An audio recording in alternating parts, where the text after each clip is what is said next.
Escola Valenciana ha presentat en el Consell Valencià de Cultura la guia de l'ensenyament plurilingüe davant de representants polítics, sindicals, pares i mares. Bé, la guia va adreçada a tota la comunitat educativa, per tant, a mares i pares, al professorat i també als ajuntaments, perquè els seus consells escolars municipals tenen la potestat de demanar a la conselleria quins plans d'inversió o quins plans educatius se fan als seus respectius centres. Per tant, és d'alguna forma aclarir en un llibret concret tota la legislació que n'hi ha en aquest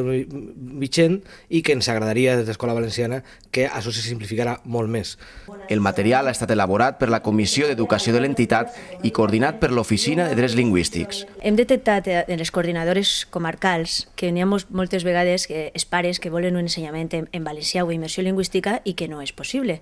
Aleshores, el que anem a oferir és un mitjà per a facilitar aquesta incorporació a l'ensenyament en valencià, que a la fi i a la cap és l'ensenyament plurilingüe que nosaltres volem aconseguir, començant per el valencià.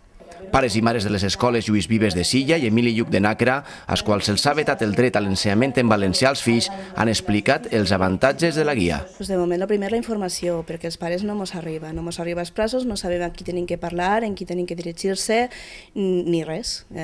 Comptaven en la direcció del centre, comptaven en l'AMPA, però hi havia un poc de desinformació, la normativa no està clara, doncs ara realment sí que tenim un guió en el que fem-nos els contactes i els passos a seguir.